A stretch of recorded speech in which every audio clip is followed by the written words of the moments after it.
আসসালামু আলাইকুম।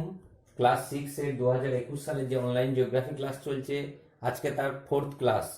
দেখো, এর আগে আমরা আকাশ ভরা সূর্যতারা অধ্যায় শুরু করেছি, এখনো শেষ হয়নি। ওই আকাশ ভরা সূর্যতারায় পরবর্তী অংশ আমরা জানবো। তোমাদের মনে হতে পারে যে আকাশ ভরা সূর্যতারায় স্যার অনেকদিন সময় নিচ্ছে। আসলে তোমাদের আকাশ ভরা সূর্যতারা এই চ্যাপ্টারটি, প্রথম চ্যাপ্টারটি একটু বড় চ্যাপ্টার আছে, তাই একটু বেশি ক্লাস নিচ্ছি। পরবর্তী চ্যাপ্টারগুলোয় ক্লাস কম লাগবে। আর তোমাদের চিন্তার বিষয় নাই যে বেশি ক্লাস লেগে যাচ্ছে, সময় বেশি চলে যাচ্ছে। আমি ঠিক সময় মতো তোমাদের শেষ করব, তোমাদের ওই নিয়ে কোনো টেনশন করতে হবে না। চলো, আজকে আমরা আবার আকাশ ভরা সূর্যতারার পরবর্তী অংশ সম্পর্কে জানবো। দেখো, তাহলে আমাদের আলোচ্য বিষয় হচ্ছে আবার আকাশ ভরা সূর্যতারা।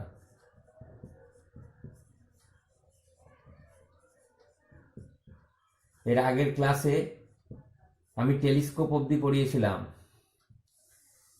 অর্থাৎ আলোকবর্ষ কি, তারাদের রং ইত্যাদি আগের ক্লাসগুলোই হয়েছিল। আজকে টেলিস্কোপের পরে কি আছে, সৌরজগৎ বা সৌর পরিবার। তাহলে আমরা সৌরজগৎ বা সৌর পরিবার সম্পর্কে জানবো।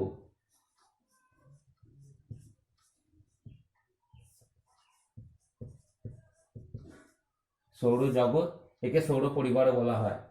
আমরা জানি মহাবিশ্ব সৃষ্টি প্রায় 460 কোটি বছর আগে হয়েছিল। কত বছর আগে, এটা তোমাদের শর্ট কোশ্চেনে আসে। 460 কোটি বছর আগে।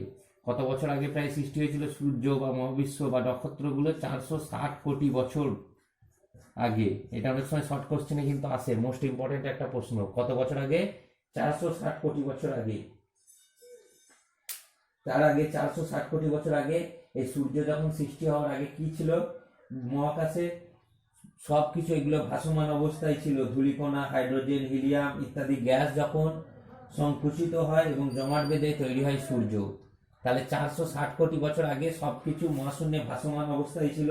তারপরে সেগুলো ধূলিকণা, হাইড্রোজেন ও হিলিয়াম গ্যাসের দ্বারা যখন মেঘ সংকুচিত হয় এবং এই সূর্য সৃষ্টি হয়। যখন কোনো নক্ষত্র প্রথম সৃষ্টি হয়, সূর্য যেহেতু একটা নক্ষত্র, আমি আগেও বলেছি আবার বলছি, আমাদের সব থেকে কাছের নক্ষত্র হচ্ছে সূর্য। যখন কোনো নক্ষত্র সৃষ্টি হয় তখন এই মহাকর্ষের কারণে, যে মহাকর্ষ বল আছে, মহাকর্ষ বল বলতে প্রতিটা বস্তু তার নিজ কেন্দ্রের দিকে আকর্ষণ করে, একেই বলা হচ্ছে মহাকর্ষ। আমাদের দেখবে পৃথিবীর চারিদিকে চাঁদ ঘুরছে, পৃথিবী আবার সূর্যের চারিদিকে ঘুরছে, কারণ সূর্যের মহাকর্ষ বল বেশি। তাই সেই মহাকর্ষ বল দ্বারা পৃথিবী তার চারিদিকে আবর্তন করছে। এই মহাকর্ষ বল আছে বলে দেখবে একটা আপেল মাটিতে নিচে পড়ে, কি হচ্ছে, আপেলটা যদি, ফলটা গাছ থেকে মাটিতে পড়ছে কেন? একটা পেয়ারা দেখবে গাছ থেকে নিচেই পড়ছে, কারণ কি? ওই গাছই আটকে থাকতে পারতো, কিন্তু মহাকর্ষ বল আছে বলি সব জিনিস ওপর থেকে নিচে পড়ে। আমরা একটা বল ছুঁড়ে দিলে দেখবো আবার উপর থেকে নিচেই পড়ে, এই মহাকর্ষ বলের দ্বারা। এই মহাকর্ষ বলের দ্বারা কি হয়, পরমাণুগুলো থাকে, এই পরমাণুর মধ্যে ধাক্কা লাগে এবং এই শক্তি তৈরি হয়। এর ফলেই এই জ্বলন্ত অগ্নিপিণ্ড বা এই সূর্যের সৃষ্টি হয়েছে। সূর্য ওই জন্য এত উত্তাপ, দেখবে সূর্যের দিকে আমরা কেউ ভালোভাবে তাকাতেও পারি না। কি হয়, সূর্যের দিকে তাকালে চোখের রেটিনা পুড়ে যায়। খালি চোখে কেউ যদি সূর্যের দিকে তাকাতে যায় তাহলে কিন্তু তার চোখের রেটিনা পুড়ে যেতে পারে। এই জন্য বারবার আমাদের দেখবে গার্জেনরা বলে যে সূর্যের দিকে, বা কেউ বড়রা বলে যে সূর্যের দিকে খালি চোখে তাকাবে না, অনেক সময় রেটিনা পুড়ে যেতে পারে, ফলে চোখের ক্ষতি হয়ে যাবে। চোখের রেটিনা পুড়ে গেলে কিন্তু চোখে দেখতে পাওয়া যাবে না। দেখো, তাহলে প্রথমে কি ছিল? 460 কোটি বছর আগে এগুলো সবই ভাসমান অবস্থায় ছিল।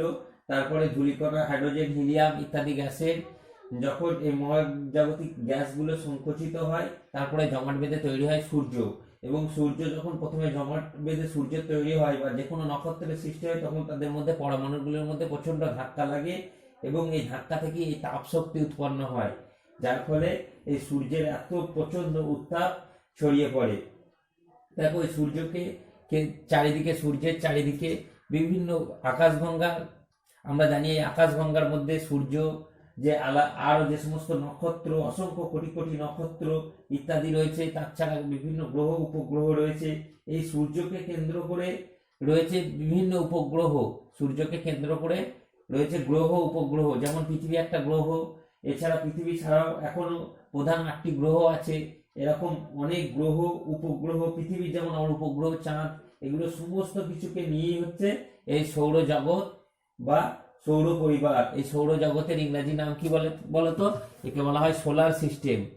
সোলার সিস্টেম, ইংলিশ টার্মগুলো পড়ে রাখবে, তোমাদের অনেক সময় কাজে লাগবে।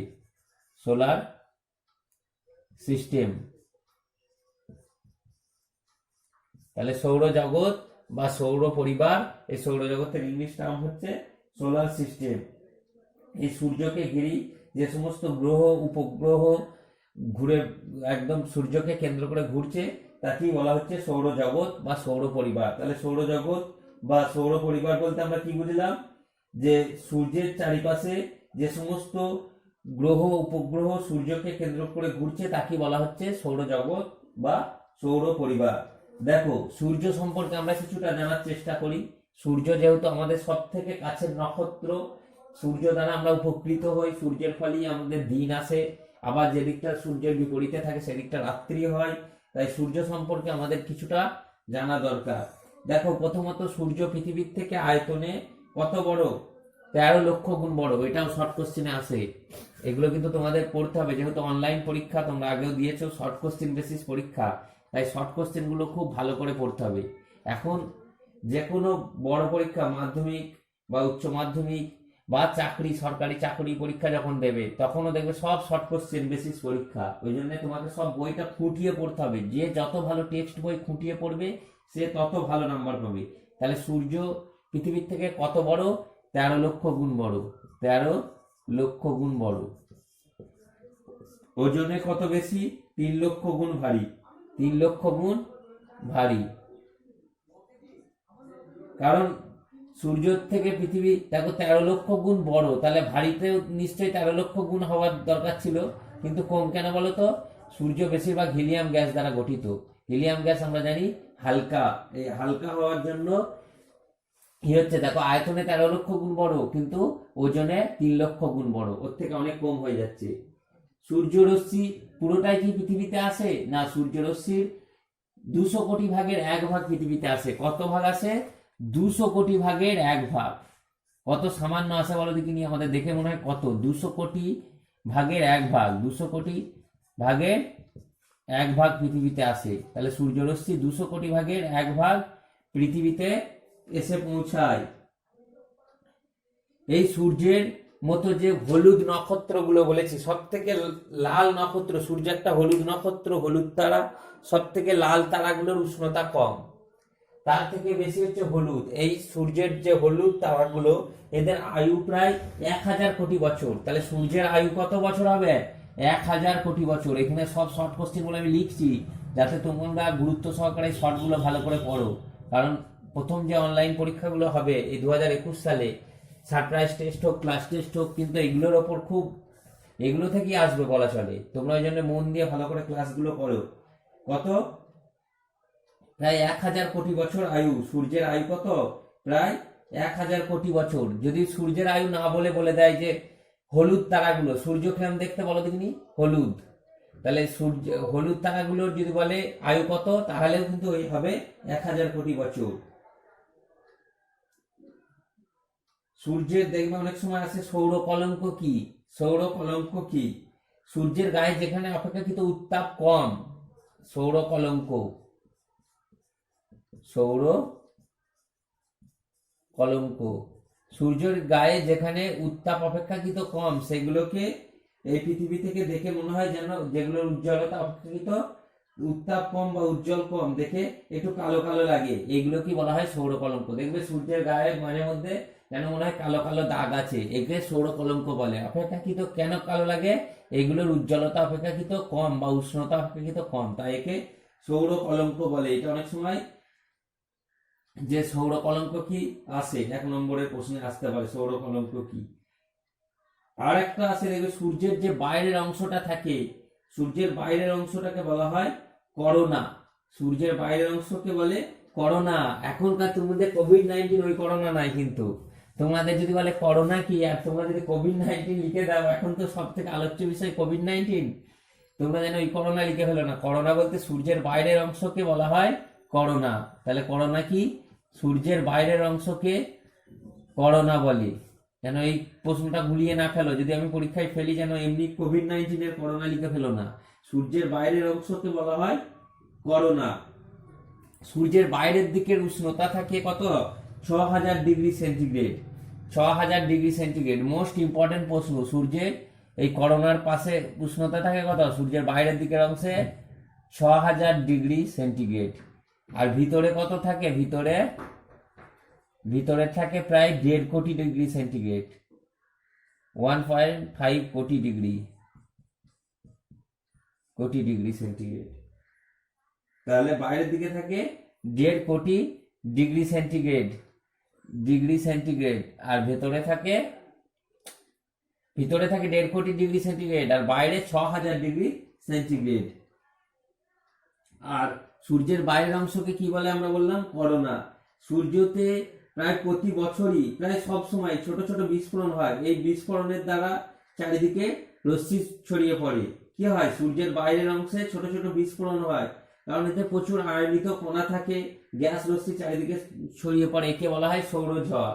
তাহলে সৌরঝড় বলতে কি? অনেক সময় সৌরঝড়ও এই সৌরকলঙ্কের মতো আসতে পারে। সূর্যের বাইরের অংশে বা সূর্যের ওই করোনাতে অনেক সময় ছোট ছোট বিস্ফোরণ হয়, ফলে এই যে আয়নিত রশ্মিগুলো থাকে চারিদিকে ছড়িয়ে পড়ে। একে বলা হয় সৌরঝড়। এই সৌরঝড় সব থেকে বেশি হয় প্রতি 11 বছর অন্তর। প্রতি 11 বছর অন্তর সৌরঝড় সব থেকে বেশি পরিমাণে দেখা যায়।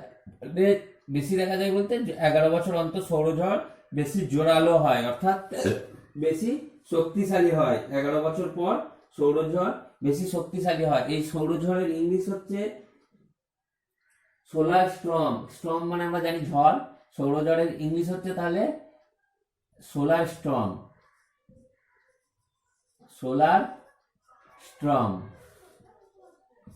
সৌরঝড়ের ইংলিশ তাহলে কি হবে? Solar storm. তাহলে এই হলো আমাদের সূর্য সম্পর্কে সংক্ষিপ্ত ধারণা। এরপরে আমরা গ্রহগুলো সম্পর্কে জানবো এবং নক্ষত্রগুলো সম্পর্কে আমরা জানবো। তোমরা চেষ্টা করবে গ্রহগুলো সম্পর্কে সংক্ষেপে তোমরা লেখা। আমি গ্রহগুলো দেখো দূরত্ব অনুযায়ী বলে দিচ্ছি, সব থেকে সূর্যের কাছ থেকে বলে দিচ্ছি। সূর্যের কাছে গ্রহ আর নক্ষত্রের আগে কিছুটা পার্থক্য করার চেষ্টা করি। দেখো, গ্রহ আর নক্ষত্র, গ্রহ যখনই কোনো পার্থক্য লিখবে, আমি তোমাদের 6-এ যেহেতু আমি প্রথম ক্লাস নিচ্ছি, তোমাদের পার্থক্য কেমন লিখতে হয় আমি শেখাইনি। 5-এ যেহেতু তোমাদের অন্য স্যার ক্লাস নিয়েছেন, প্রমোদ স্যার শিখিয়েছেন কি আমি জানি না। তোমাদের দেখো আমি কিরকম পার্থক্য লিখতে হয় আগে বলে দিই, তারপরে পার্থক্যটা বলবো। খাতা সাজানোর ওপর ভূগোলে কিন্তু নাম্বার থাকে, এটা তোমরা মাথায় রাখবে। ভূগোলে খাতা সাজানোর ওপর নাম্বার থাকে। কি? Extra curriculum. ভূগোল সাবজেক্টটাকে এক্সট্রা কারিকুলামের ওপর গুরুত্ব দেওয়া হয়। কার হাতের লেখা সুন্দর সে কিন্তু বেশি নাম্বার পাবে। কেউ হয়তো সঠিক লিখেছো অথচ 5-এ 5 পাওনি, স্যারকে বলতে পারো। কিন্তু যে সঠিক লিখলেও যার হাতের লেখা সুন্দর সে কিন্তু অ্যাডভান্টেজ পাবে। কে কতটা সুন্দর করে খাতা সাজাচ্ছে তারা অ্যাডভান্টেজ পাবে। আমি একটা ক্লাসে তোমাদের কিভাবে খাতা সাজাতে হয় সেটা স্পেশাল করে শুধু একটা ক্লাস নেব। দেখো, পার্থক্য লিখলে কি লিখতে হবে? পার্থক্য লিখলে এটা ধরো তোমাদের খাতা যদি হয়, এটা ধরো খাতা A4 সাইজের যে তোমাদের খাতা দেওয়া হয়েছে পরীক্ষা দেওয়ার জন্য, এটা ধরো খাতা। এখানে মার্জিন টেনে নেবে প্রথম, এই উপর দিকেও টেনে নেবে, দুটো সাইড মার্জিন টেনে নিলে। এবার পার্থক্যের জন্য 3টে কলাম করতে হবে। পার্থক্যের জন্য 3টে কলাম করতে হবে। এখানে ছোট জায়গায় বোঝানো যাবে না, আমি তোমাদের খাতাটার পরিমাণ আরেকটু বাড়িয়ে দিচ্ছি তাহলে সুবিধা হবে। দেখো, তোমাদের এটা খাতা যদি হয় এরম উপরে মার্জিন টেনেছো, এখানে ধরো নাম্বার দিলে 1-এ A। পার্থক্য লিখছো গ্রহ এবং নক্ষত্র। তাহলে এখানে প্রথম দিতে হবে তোমাকে বিষয়। কি দেবে? বিষয়। তারপরে বিষয় দিয়ে দাগ কাটলে এখানে দেবে গ্রহ। এই বিষয়টা ছোট করে কাটবে, অল্প কিছু লাগবে। এখানে গ্রহ। বিষয়ের বদল কেউ যদি ভিত্তি দেয় তাও হবে। বিষয়ের বদল কেউ যদি ভিত্তি দেয় গ্রহ, এখানে দিলে নক্ষত্র, এই দাগ কেটে দিলে। এই হয়ে গেল পার্থক্যের। এবার পার্থক্যের 1 নম্বর দিলে, এখানে 1 নম্বর বিষয় দিলে, এখানে 1 নম্বর, সেইটার কি পার্থক্য বিষয়টার এখানেও 1 নম্বর দেবে, 3টি। বোঝা যাচ্ছে? আশা করছি সকলেই বুঝতে পারছো। তাহলে প্রথম দিতে পারো তোমরা, ধরো বিষয়ে দিতে পারো যে আয়তন। 1 নম্বরে দিলে আয়তন কি দেবে? তাহলে আয়তন, গ্রহ নক্ষত্রের তুলনায় আয়তনে ছোট, এখানে লিখলি। নক্ষত্র গ্রহের তুলনায় আয়তনে বড়, 1 নম্বর। 2 নম্বর দিতে পারো ভর। গ্রহের ভর নক্ষত্রের তুলনায় কি দিলে? গ্রহের তুলনায় 2 নম্বরে দিলে ভর। গ্রহের ভর নক্ষত্রের তুলনায় কম, আর নক্ষত্রের ভর গ্রহের তুলনায় বেশি। তারপরে দিলে উজ্জ্বলতা, নিজস্ব আলো। গ্রহের নিজস্ব আলো নেই, নক্ষত্রের নিজস্ব আলো আছে। নিজস্ব উত্তাপ, গ্রহের নিজস্ব উত্তাপ নেই, নক্ষত্রের নিজস্ব উত্তাপ আছে। তাহলে কি কি আমি পার্থক্য বলছি, বিষয় উল্লেখ করে তুমি পার্থক্যগুলো তোমরা দেবে। বিষয়গুলো মনে থাকলেই তোমরা পার্থক্য করে দিতে পারবে। যে কি, গ্রহগুলো আয়তনে নক্ষত্র থেকে ছোট হয়, আর নক্ষত্র আয়তনে বড় হয়। 2 নম্বর পার্থক্য দেবে, গ্রহগুলোর ভর অপেক্ষাকৃত কম, নক্ষত্রগুলোর ভর অপেক্ষাকৃত বেশি। তারপরে দেবে গ্রহগুলো কি হয়, গ্রহগুলোর আলো স্থির, নক্ষত্রগুলো মিটমিট করে জ্বলে। আমরা কি জানি? নক্ষত্রগুলো মিটমিট করে জ্বলে। গ্রহের সংখ্যা কম, নক্ষত্রের সংখ্যা অনেক বেশি।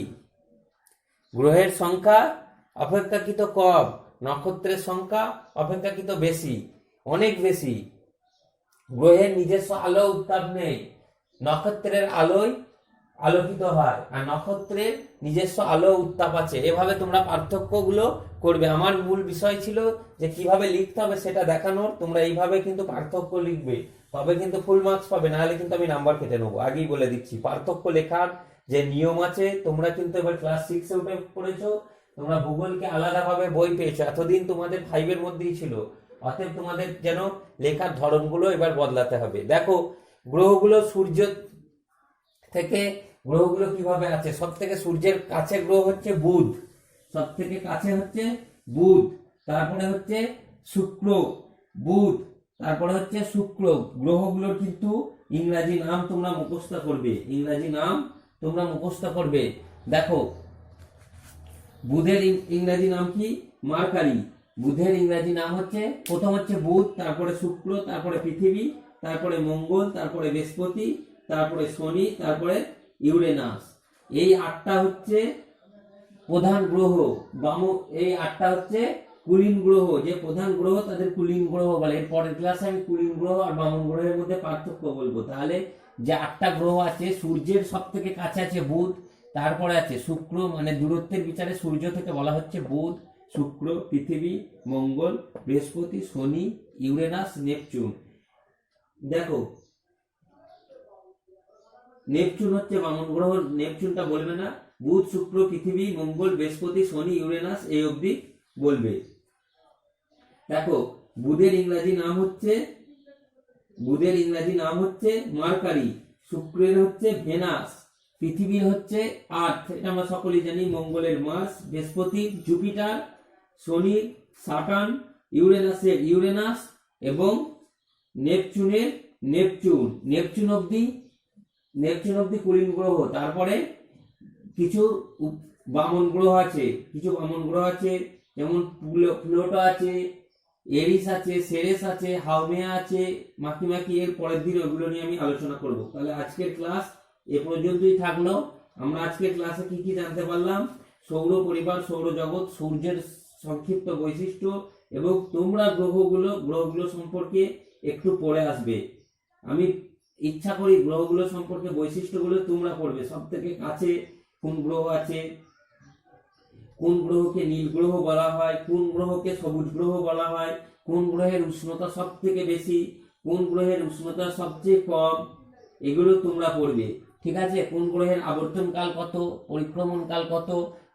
যেহেতু অনলাইন পরীক্ষা এবং এখন সরকারও সব থেকে শর্ট কোশ্চেনের উপর বিশেষ গুরুত্ব দিচ্ছে, তাই তোমরা টেক্সট বইটা খুঁটিয়ে শর্ট কোশ্চেনগুলো পড়বে।